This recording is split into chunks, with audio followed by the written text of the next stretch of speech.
What's up, everybody? My name is Isaac Huss, and today I'd like to talk about the sometimes hard to master, yet always essential tool in your first date toolbox, the icebreaker. And what do I mean by icebreaker? Well, in this case, I'm referring to a question or comment that can spark further conversation, even if you're starting from scratch. Why are icebreakers essential, you may ask? Well, in the dating game, while awkward silences aren't necessarily the end of the world, they can sometimes feel that way in the moment. And even the most confident and extroverted among us can experience first date jitters, which can then be exacerbated by even the slightest disconnect in conversation. Having some go-to icebreakers in your back pocket, then, is kind of like having a couple of go-to moves on the basketball court. You're going to want to have an old reliable method of success at the ready in case you need it at a moment's notice. And you don't necessarily have time in the moment, of course, or perhaps more to the point, the mental headspace in the moment, to be creative. That said, even the greatest basketball move, whether it's the most fantastical dream shake or the deadliest killer crossover, can be rendered ineffective if deployed too predictably, or worse, robotically. And the same is true of icebreakers. You want and probably need to have them, but you also need to be careful about how you use them. It's a date after all, not an interview or an interrogation. So, with that in mind, here are a couple of my favorite icebreakers, and a couple more that you're probably better without. My first and perhaps biggest recommendation when it comes to icebreakers is just be normal. So you're sitting down for drinks or dinner together. Ask her, have you been here before? Where do you typically like to go out? What do you typically like to eat and drink? Maybe it was the cliched scenes in the movies we watched as kids, or my own bad habit of conjuring up worst case scenarios in my head and making things harder than they actually have to be. But there was a time in my life where I thought I needed to have an elaborate plan or even some shock and awe conversation starters for my first dates. But the more that I do it, the more I've realized the best dates are the ones that feel normal. And being able to have a normal conversation with a perfect stranger will be impressive in its own right. So, what would you say in any other non-date situation? Say to a family member, a friend, or coworker. You'd probably say something about the setting, the restaurant, the menu, the decor, you name it. And talking about normal, even trivial things can help put you at ease with each other. And that in turn can lead to more natural transitions into deeper and more interesting topics. Besides, you can learn a lot about a person by where they like and don't like to eat and drink and so on. I'm not exactly a full-on foodie myself, but I do enjoy eating out and trying new places and new dishes. But I am definitely a drinks snob, and I enjoy talking shop with people who are similarly interested in food and drink. And all the more if they can teach me something new. Conversely, if someone doesn't like to go out much or is more, shall we say, risk averse when it comes to where they go and what they order, that could be a sign we're just not a great match, at least initially. I know small talk does get a bad rap sometimes, but it can be really helpful for getting comfortable with awkward situations and can even be informative in its own right. Besides, the alternative, jumping too quickly into deep and potentially controversial topics, is much worse in my opinion. Which brings me to my first recommendation on icebreakers to avoid. Don't just come out firing and ask someone where he or she falls on the political or religious spectrum. I know, there are certain things we all want to know right away about our dates, and where they stand politically and religiously is quite often at the top of that list, and for good reason.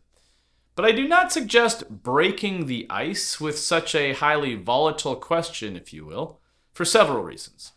For one, politics and religion can be rather complex topics, obviously, and our individual perspectives on them should be highly nuanced, and for good reason.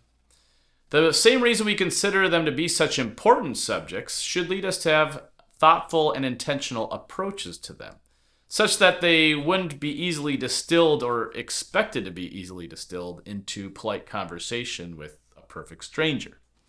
In fact, when someone I just met asked me point blank where I stand religiously and especially politically, and it's happened way earlier in conversations with strangers than I'd ever expect, that strikes me as a red flag on its own.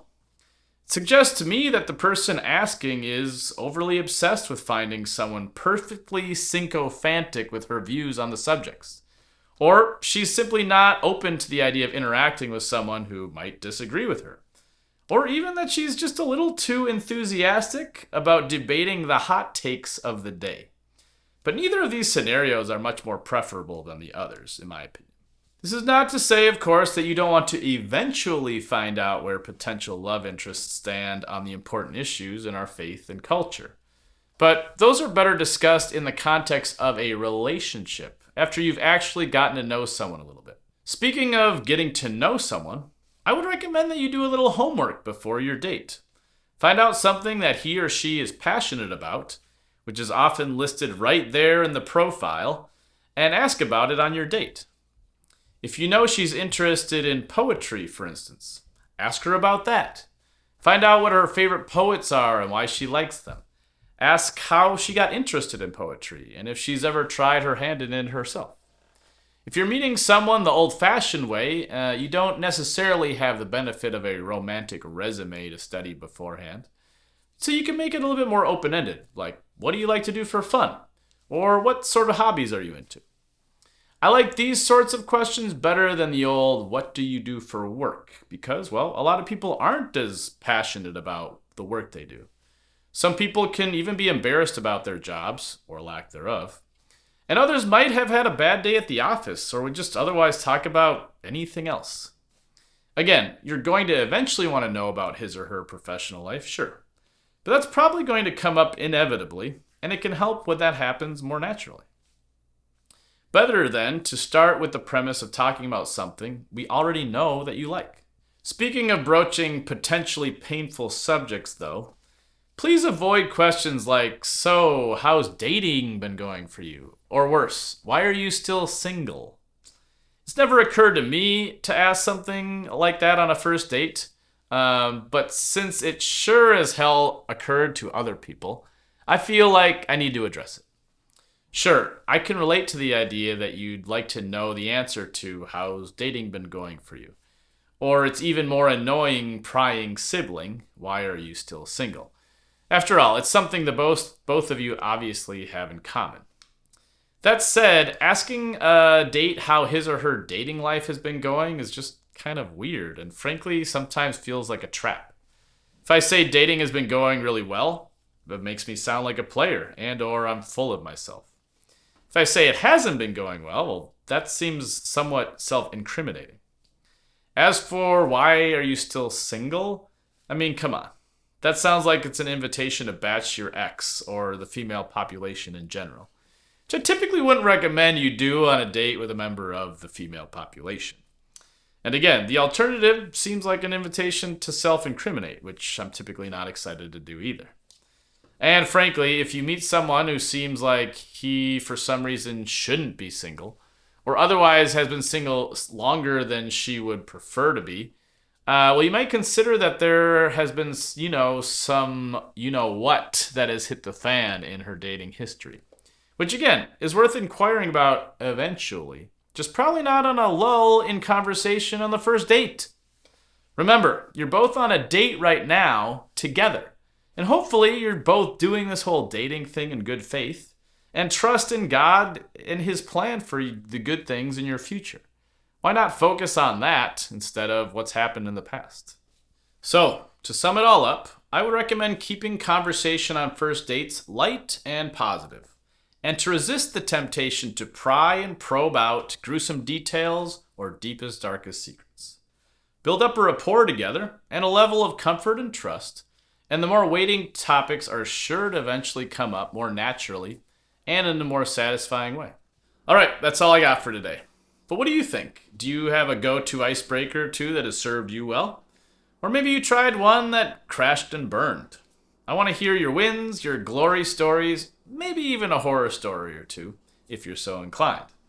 Might as well let other people learn from someone else's mistake. That's what that comment section below is for. Let me know your thoughts on this video or any future topics you'd like me to cover, and feel free to pass on some of your own wisdom. If you like what you heard, give it a like, hit that subscribe button so you don't miss any new videos, and I'd even recommend hitting that bell so that you're notified when a new video is released. Thanks for watching, and I'll see you all very soon.